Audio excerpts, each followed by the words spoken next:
Innal hamdalillah nahmaduhu wa nasta'inuhu wa nastaghfiruh wa na'udzu billahi min shururi anfusina wa min sayyiati a'malina may yahdihillahu fala mudhillalah wa may yudhlil fala hadiyalah. Asyhadu an la ilaha illallah wahdahu la syarikalah wa asyhadu anna Muhammadan abduhu wa rasuluhu la nabiyya ba'dah. Allahumma shalli wa sallim ala Muhammadin wa ala alihi wa sahbihi ajmain, amma ba'd. Faqalallahu ta'ala fi kitabil karim, a'udzu billahi minasyaitonir rajim. Bismillahirrahmanirrahim. Al-yawma akmaltu lakum dinakum wa atmamtu 'alaikum ni'mati wa raditu lakumul Islam madina. Bapak Ibu jamaah yang dimuliakan Allah, syukur alhamdulillah kita panjatkan kehadirat Allah Subhanahu wa taala yang telah melimpahkan rahmat dan karunia kepada kita, sehingga pada kesempatan hari ini dengan izin Allah kita dapat melaksanakan sholat berjamaah maghrib dan sekaligus pengajian pada hari ini.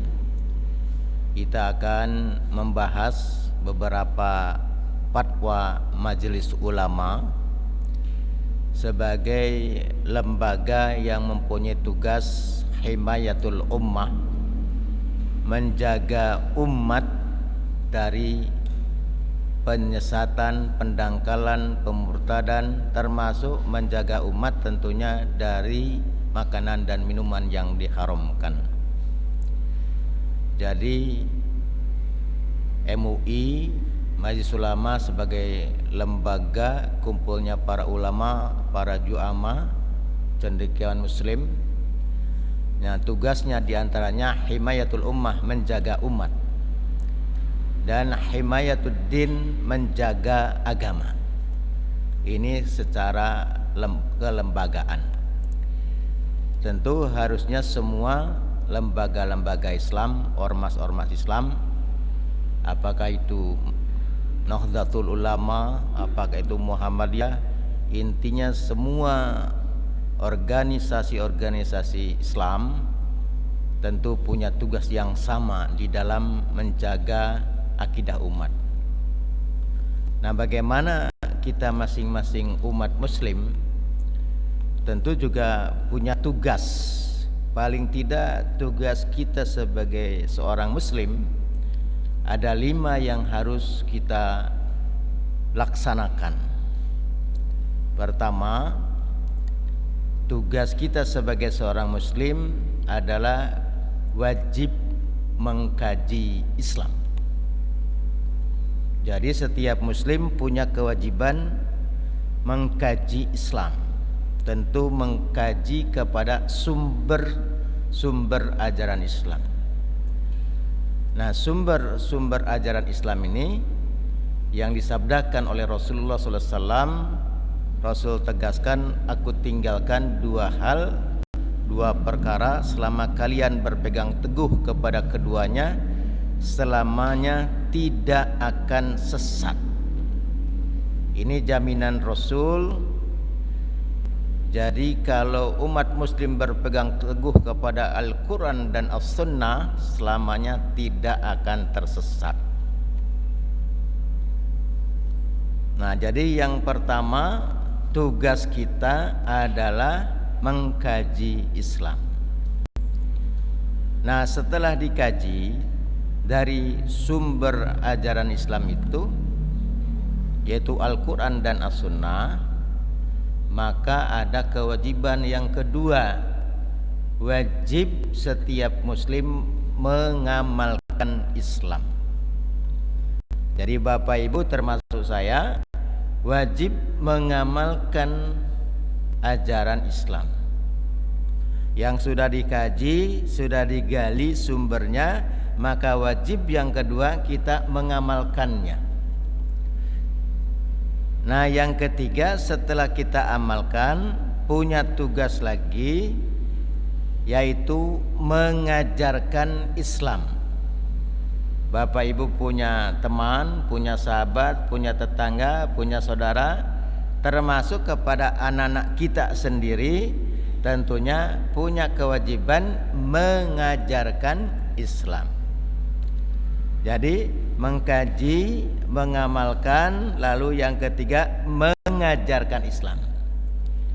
Nah, Bapak dan Ibu, kalau sudah tahu, sudah kita amalkan, kita punya kewajiban untuk mengajarkan Islam kepada saudara-saudara kita yang lain.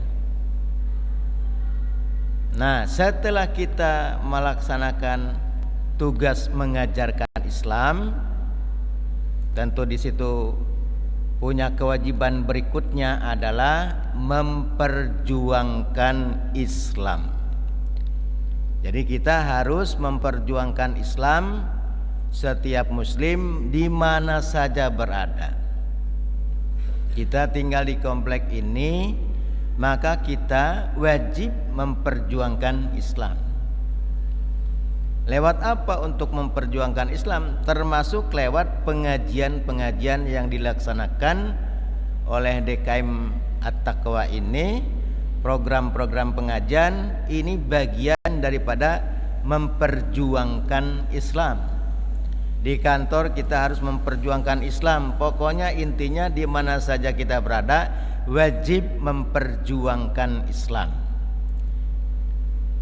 Nah, kalau sudah diperjuangkan Islam ini, maka ada kewajiban yang berikutnya adalah membela Islam. Ketika ada orang yang ingin merusak agama Islam, ingin menyimpangkan ajaran Islam, maka semua kaum muslim wajib membela Islam. Nah, salah satunya tadi tugas Majelis Ulama sebagai himayatul ummah, menjaga umat, himayatud din, menjaga agama, termasuk juga punya tugas himayatud daulah, menjaga negara. Nah, Majelis Ulama dalam rangka menjaga umat dari penyimpangan-penyimpangan yang dilakukan oleh orang-orang yang tidak suka kepada Islam, salah satunya adalah meragukan tentang kesempurnaan Islam, meragukan tentang kesempurnaan Al-Quran. Maka Majelis Ulama ini ada 4 fatwa diantaranya, yang akhirnya Majelis Ulama mengeluarkan fatwa tentang ajaran yang menyimpang, tentu dilakukan oleh orang-orang yang ingin menyesatkan kaum muslimin, maka Majelis Ulama perlu mengeluarkan fatwanya. Apa diantaranya yang 4 fatwa ini? Sebelumnya sudah ada fatwa-fatwa juga yang dikeluarkan oleh Majelis Ulama. Kita akan coba nanti sampai berapa fatwa ini kita selesai pada malam hari ini, sesuaikan dengan waktu yang ada. Antara lain fatwa tentang hukum menghina dan mengkafirkan sahabat Nabi. Karena sekarang ini ada sebagian kaum muslimin atau yang ngaku beragama Islam justru menghina, melecehkan sahabat-sahabat Nabi. Bahkan mengkafir-kafirkan sahabat-sahabat Nabi, seperti mengkafirkan Abu Bakar, mengkafirkan Umar bin Khattab, mengkafirkan Utsman bin Affan, yang ini merupakan sahabat Nabi, masuk kepada Khulafaur Rasyidin, yang oleh Nabi dijamin para sahabat ini termasuk Sayyidina Ali dijamin masuk surga. Lalu ada orang ngaku Islam, sahabat-sahabat ini dikafir-kafirkan, disesat-sesatkan. Kemudian ada juga fatwanya tentang hukum meragukan kesempurnaan Al-Quran. Tentu Bapak Ibu melihat perkembangan ini muncul, kalau orang yang di luar Islam tentu wajar saja meragukan Al-Quran. Wajar saja kalau mereka tidak percaya Al-Quran. Tapi ini ngaku muslim, ngaku beragama Islam, ngaku Tuhannya Allah, ngaku Nabinya Muhammad SAW, tapi Quran diragukan keabsahannya. Nah, sehingga Majelis Ulama perlu mengeluarkan fatwa dalam rangka menjaga akidah umat ini, agar umat Islam ini tidak terpengaruh oleh orang-orang yang meragukan terhadap kesempurnaan Al-Quran ini. Yang ketiga, tentang fatwa nikah mut'ah, nikah yang ada waktunya, jangka waktunya, atau yang lebih dikenal nikah mut'ah ini adalah nikah kontrak. Bisa 1 pekan nikahnya, kontraknya, bisa 1 bulan, bisa 1 tahun, pokoknya dibatasi. Nah, ini juga ada orang yang ngaku muslim, ngaku percaya kepada Nabi Muhammad SAW, lalu membolehkan nikah mut'ah ini. Yang keempat, dalam fatwa yang dikumpulkan ini ada 4 fatwa, yaitu meyakini adanya kemaksuman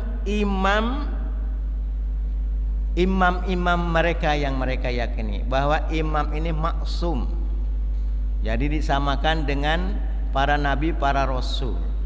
Nah, ini diantaranya ada 4 fatwa. Kita akan coba memasuki diantaranya fatwa tentang hukum meragukan kesempurnaan Al-Quran.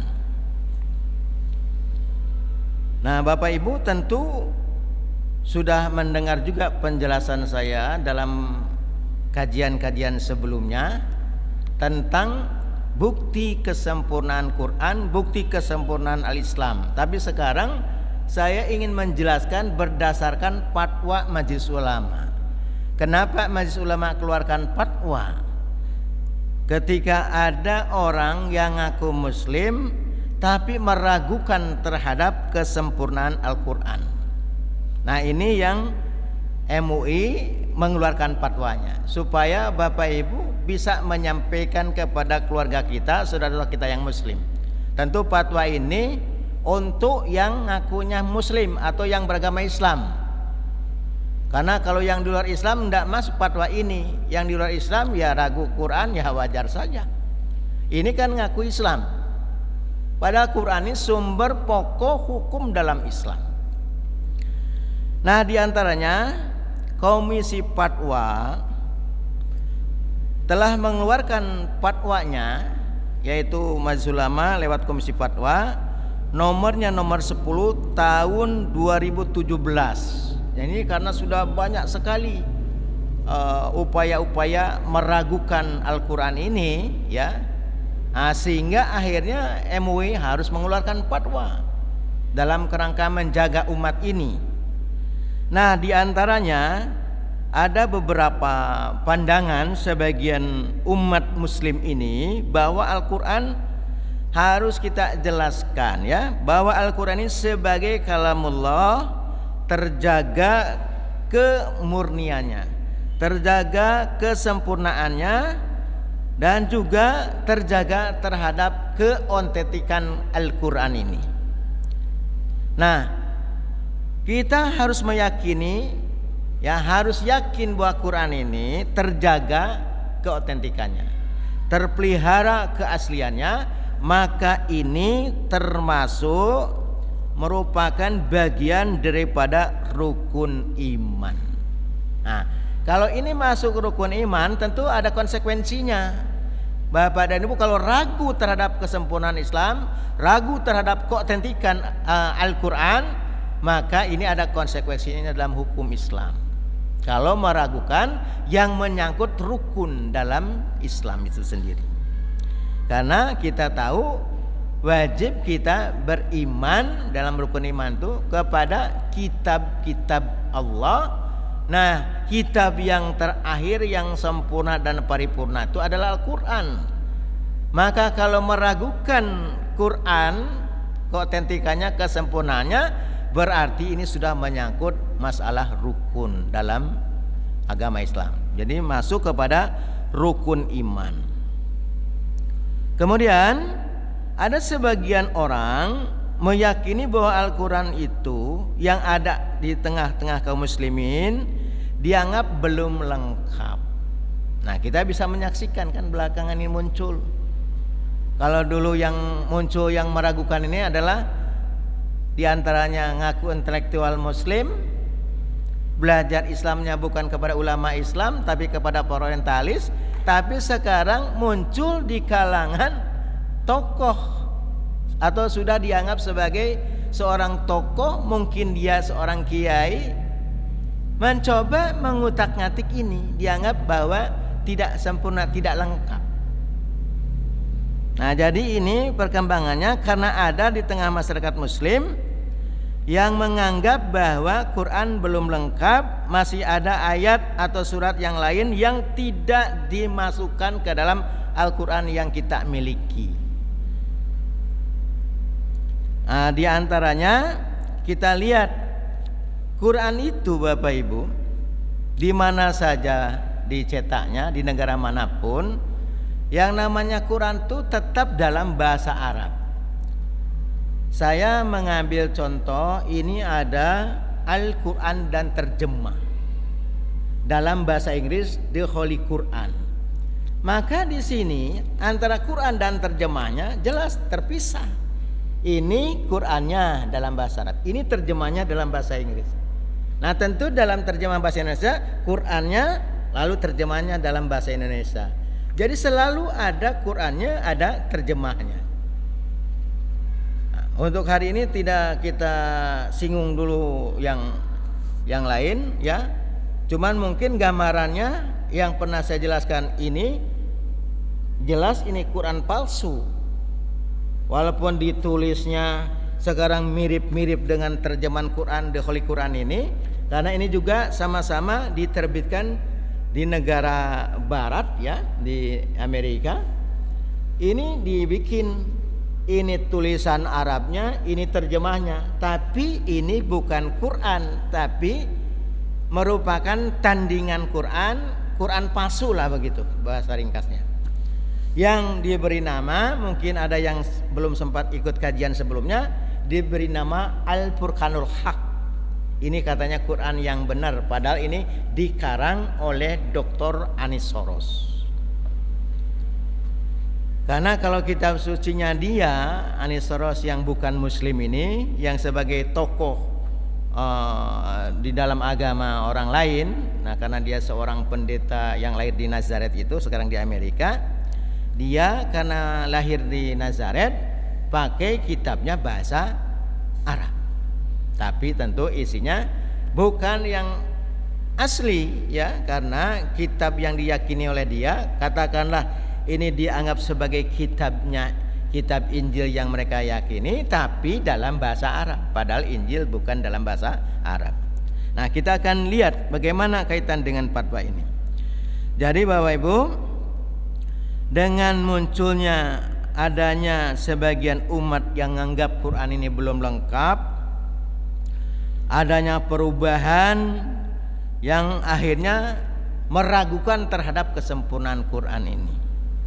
Bahkan ada juga yang menganggap Al-Quran Mushaf Utsmani ini dianggap ini rekayasa daripada Utsman bin Affan dan bangsa Quraisy.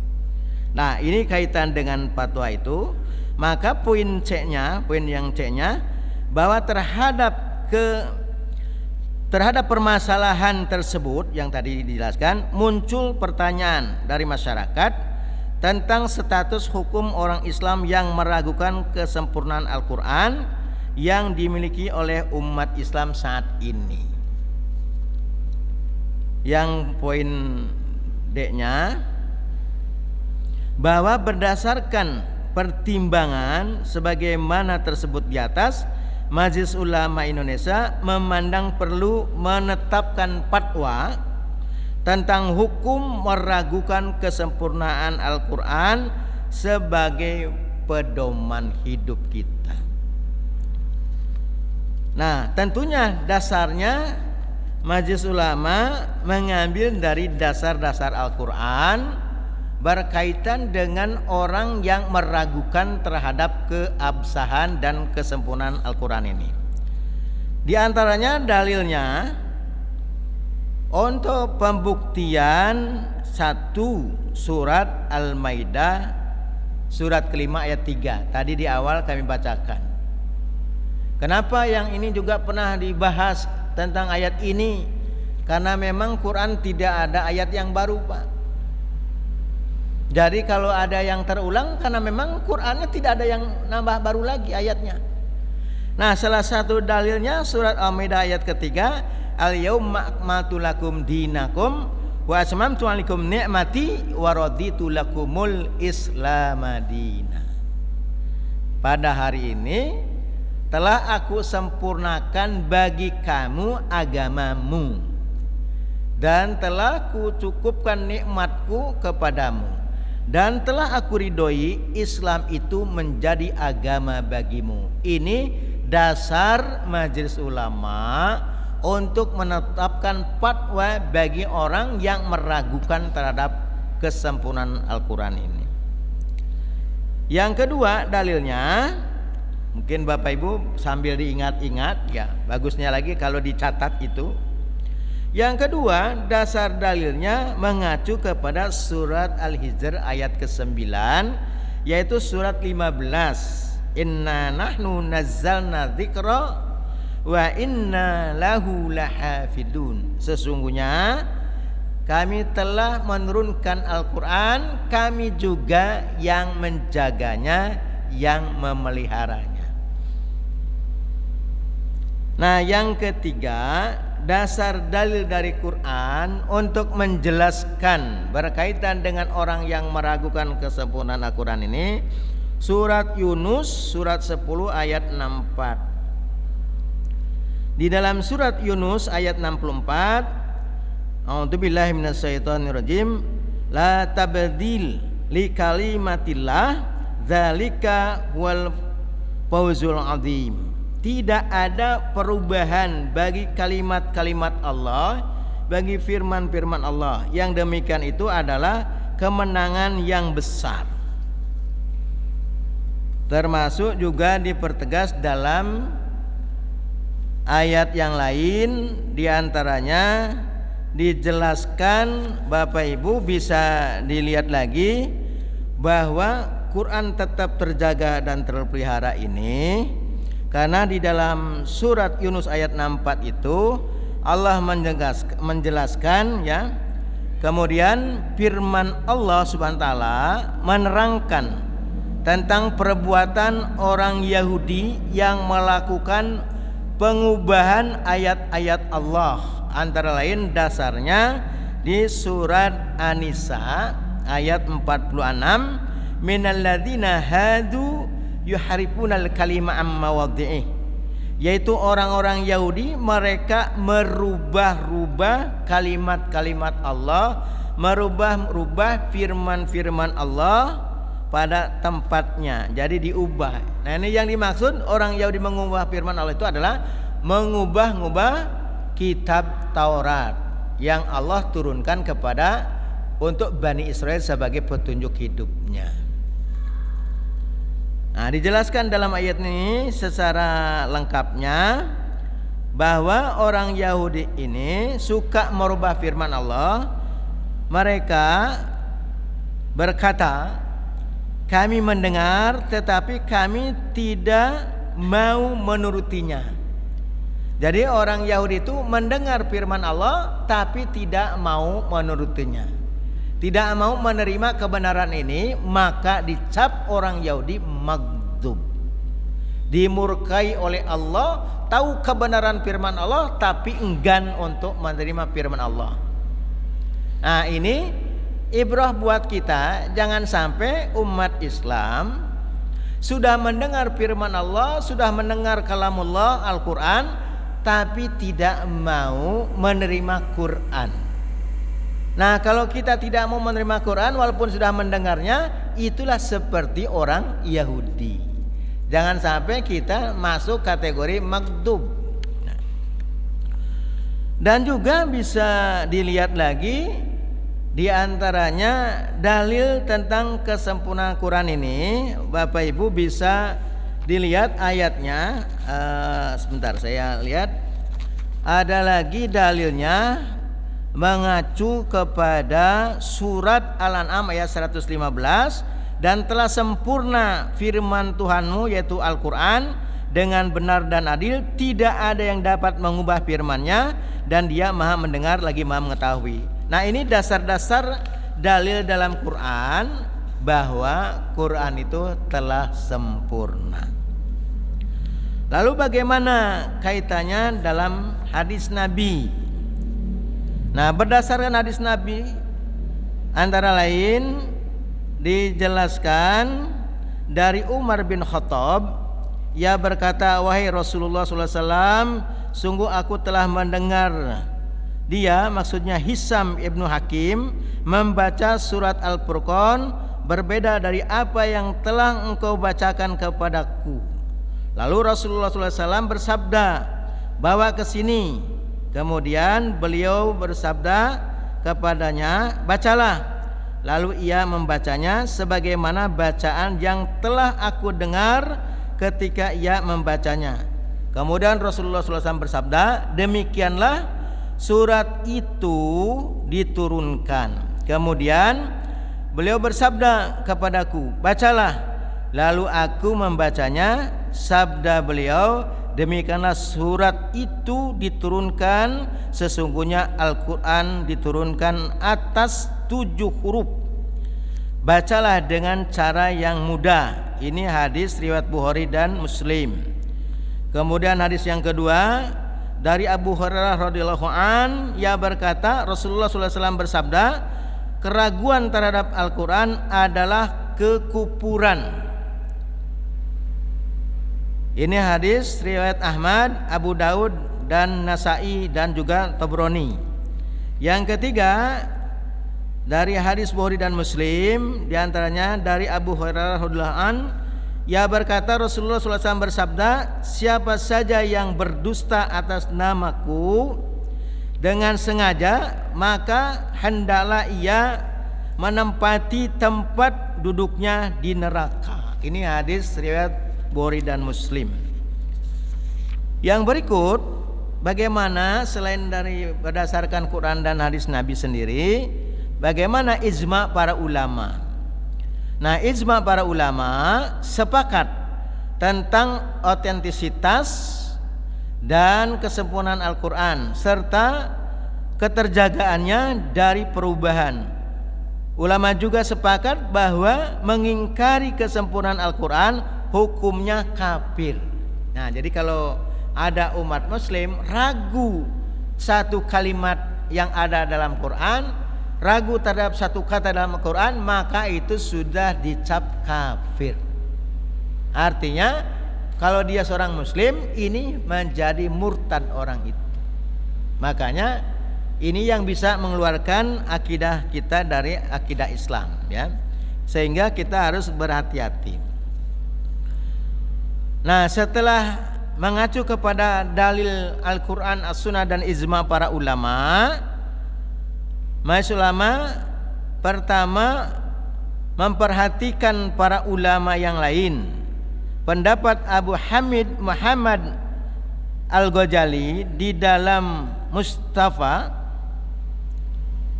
dalam kitabnya, bahwa para sahabat telah berhati-hati dalam penulisan Al-Quran yang sampai kepada kita secara mutawatir. Kitab yang kita maksud adalah Al-Quran yang diturunkan kepada Rasulullah SAW, yang kita sebut mushaf. Para sahabat sangat berhati-hati dalam menyalin Al-Quran dan tidak suka mencampur adukan catatan dan juga tulisan-tulisan selain daripada Quran. Bahkan tidak mau digabung-gabungkan antara penulisan ayat Quran dengan catatan-catatan yang di luar Quran, ya. Kemudian dijelaskan lagi, para sahabat menyuruh untuk menulisnya secara terpisah. Jadi ini dipisahkan antara wahyu Allah dengan tulisan-tulisan yang bukan wahyu Allah, supaya tidak bercampur, agar tidak tercampur antara firman Allah yang dengan yang bukan firman Allah. Kemudian Al-Quran sampai kepada kita sekarang ini secara mutawatir, sehingga diketahui bahwa yang tertulis dalam mushaf disetujui adalah Al-Quran. Adapun tulisan yang terpisah bukanlah Al-Quran. Makanya tidak bisa dicampurkan Quran dengan hadis Nabi. Jadi Quran itu ditulis ketika Rasulullah SAW masih hidup. Sedangkan hadis Nabi, firman Allah yang dituliskan setelah apa? Setelah Rasulullah SAW wafat. Kemudian yang kedua, pendapat Muhammad ibnu Alauddin Ali ibnu Muhammad di dalam Syarah Al-Aqidah, yaitu Al-Aqidah Al-Tahawiyah, bahwa mushaf Utsmani mencakup qiraah sab'ah.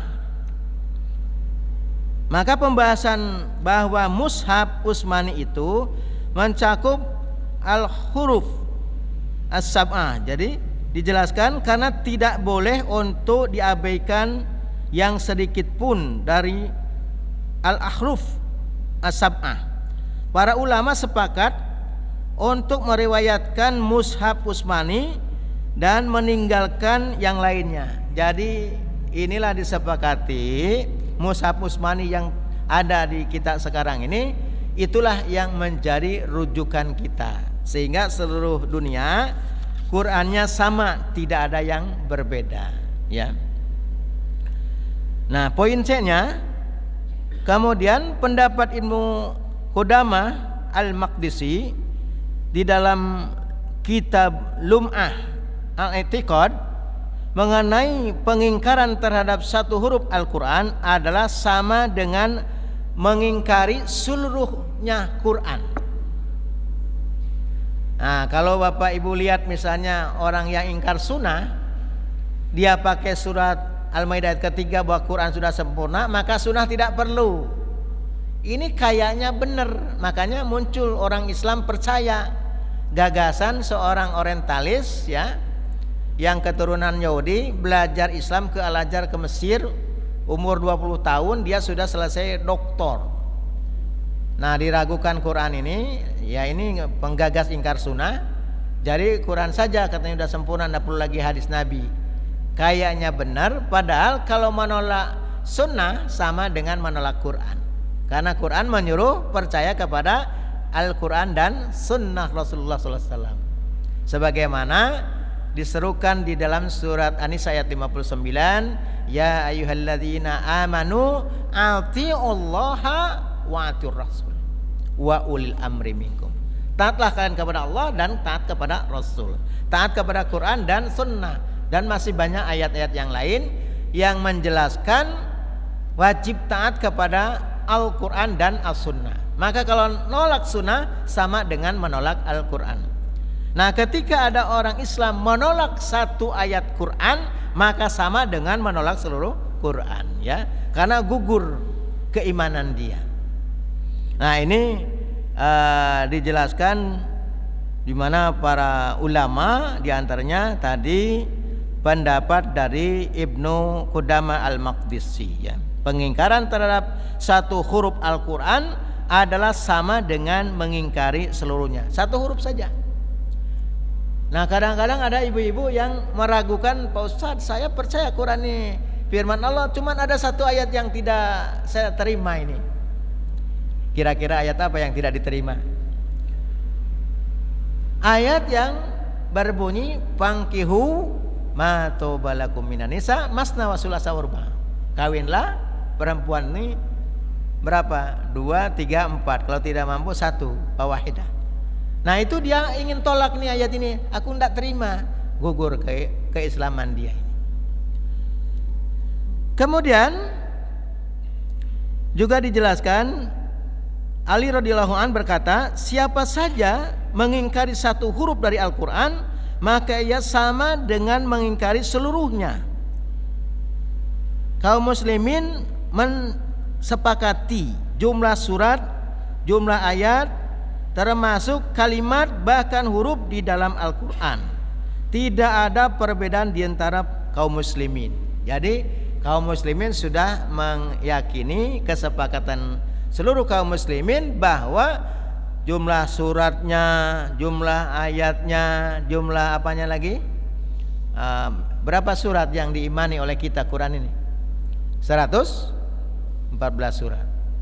Kalau ada yang anggap katanya ini kurang, bahkan ada yang salah mewahyukan, harusnya ini ayat, diantaranya ayat ini diwahyukan oleh Allah kepada Sayyidina Ali, ini kufur dia.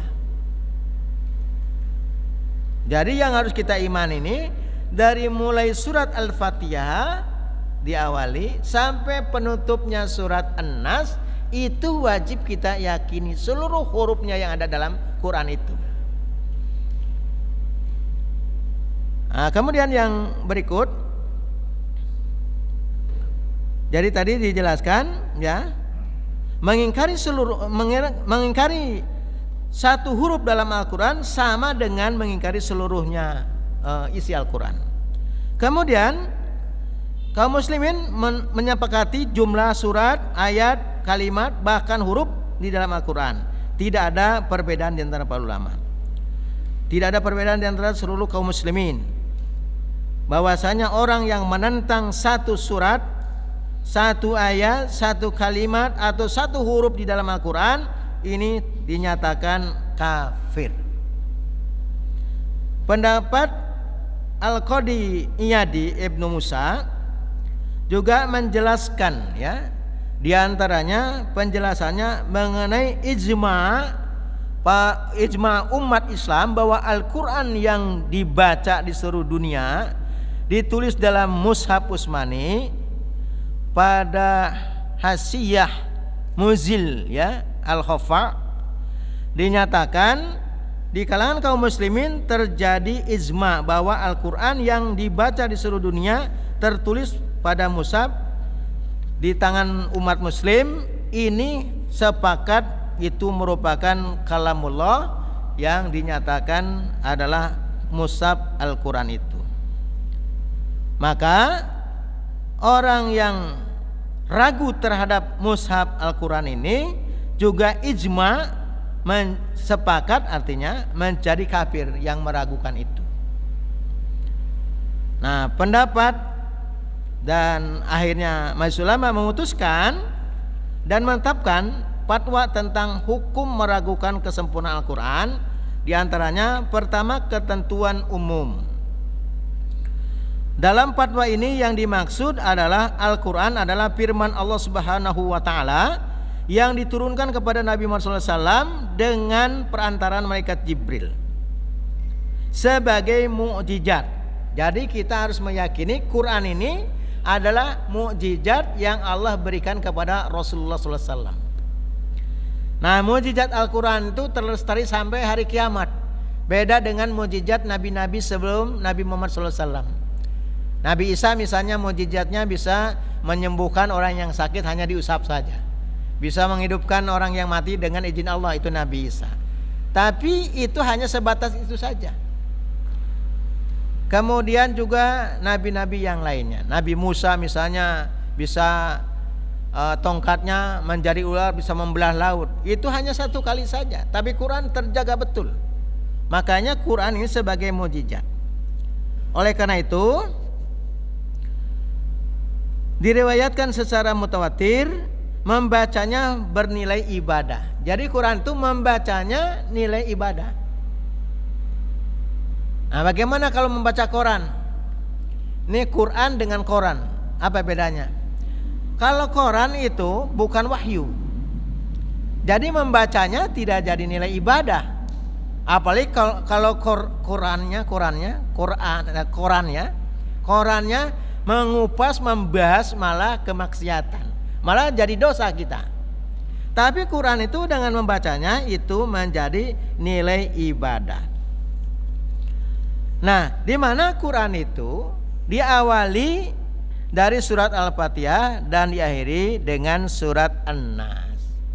Kalau ternyata di akhirnya bukan surat An-Nas, misalnya ada surat-surat yang lain atau surat yang baru, seperti Soros ini dengan membuat tandingan Quran, ada juga yang disamakan suratnya Al-Fatihah, Al-Maidah, Al-Furqan, Al-Qadar, tapi isi lain. Tapi ada juga nama suratnya Al-Kafirin, Al-Munafikin, ada lagi surat As-Solib, ada lagi surat apa macam-macam lah di sini.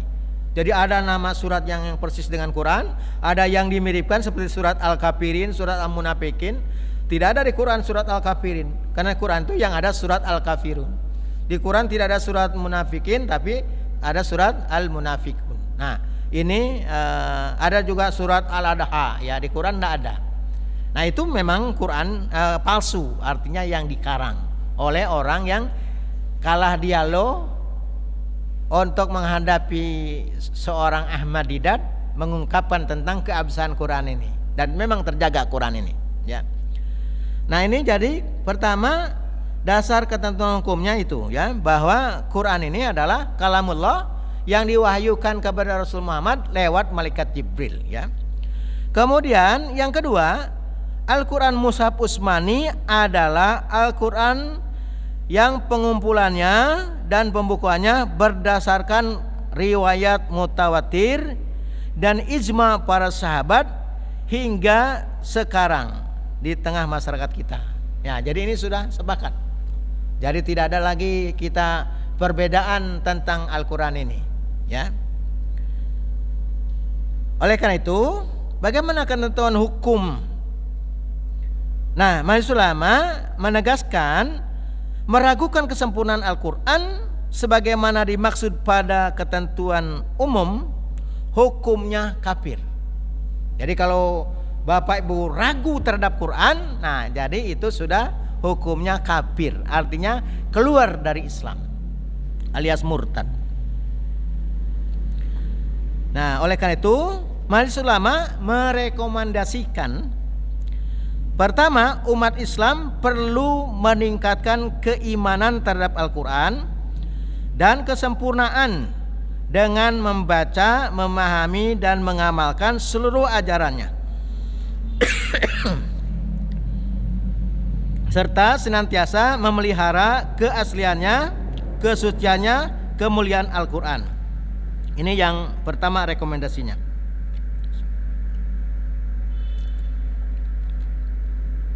Yang kedua, umat Islam perlu mewaspadai adanya pandangan atau ajaran keagamaan yang meragukan kesempurnaan Al-Quran Mushaf Utsmani. Nah, orang liberal itu meragukan Mushaf Utsmani, dianggap rekayasa Utsman bin Affan dan bangsa Quraisy. Kalau ini rekayasa, Bapak Ibu, tentu akan banyak versi-versi Quran. Padahal Quran di mana saja sama. Sehingga kalau ada yang hafal Quran, seandainya Qurannya berbeda, maka akan ketahuan. Nah, ini rekomendasi yang kedua. Rekomendasi yang ketiga, pemerintah, CQ-nya Kementerian Agama, harus melakukan